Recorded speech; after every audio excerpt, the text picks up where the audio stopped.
Hey, how's it going? Welcome back to my channel. And Google I/O just got over. If software will eat the world, Google will eat software. Also, the way I usually do these pieces is I look at the India perspective of a tech company's keynote. In this case, large sections of the keynote were already India focused, making my job a whole lot easier. Let's get started.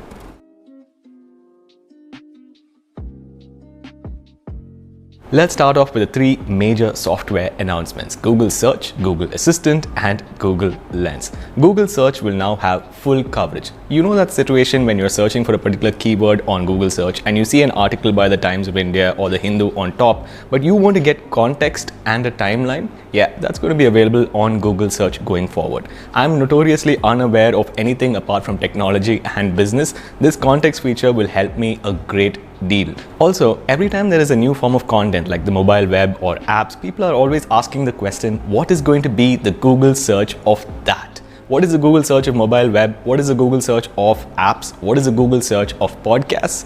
Google is now telling you Google is the Google search of podcasts. Yes, there are podcasts which are great even in India, and they are soon going to be available and searchable on Google Search. Moving on to the camera, you can now make a search for something and the camera will be used to show you that actual something in the room in front of you. You can also initiate a Google search using Google Lens on the camera. For example, you're at a restaurant and you want to know what is the most popular item there, or you want Google Lens to help you split the bill. Yeah, it can be done. Cool, but not earth-shattering. What is earth-shattering though is the fact that Google Lens can now point at a signboard, read out that signboard to you, and live translate it for you. This is really useful in India, where a lot of us speak English but have difficulty reading it. So Google Lens will read out a signboard to us and translate it into Hindi or Tamil.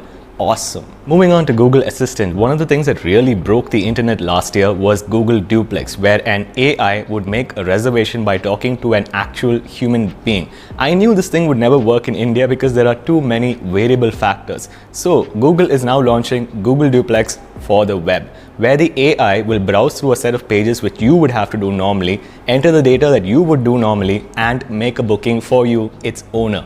Is it right to call us that, the owner? One major update to Google Assistant is the fact that, in Google's own words, about 100 gigabytes of data in a data center is used to make Google Assistant work for you. The problem with this is that Google Assistant always requires the internet to work. Google has now compressed that 100 gigabytes of data into half a gigabyte, storing it locally on the phone, so that Google Assistant will actually work even if you're offline, and it will be 10 times faster. Moving on to Android Q. Android Q is coming, but it's coming early next year for most of us. Google has been trying to fix Android updates for a whole bunch of time. They have introduced Project Mainline yesterday, but they also introduced Project Treble last year, and it clearly failed.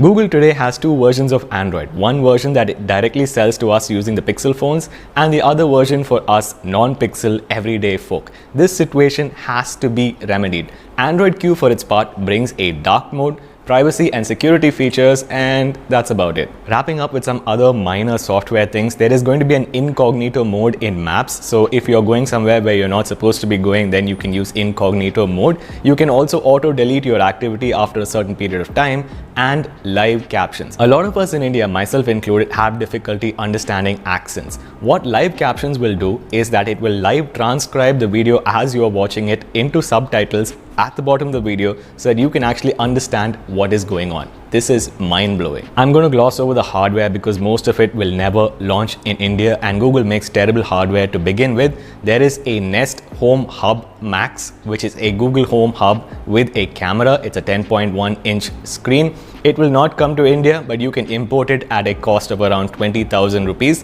And there is the Google Pixel 3a and the 3a XL.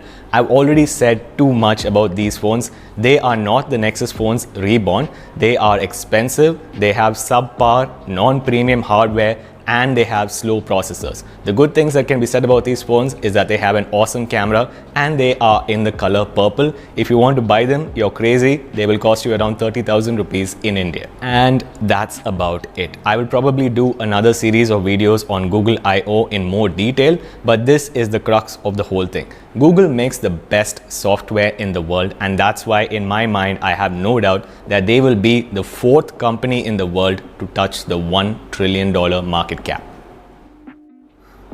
Thanks for watching this video, guys. If you liked it, give it a thumbs up. You know the drill. Go over to YouTube, subscribe to Blog of Note, turn on notifications, drop your comments down below on Google I/O, and I will see you guys in the next one.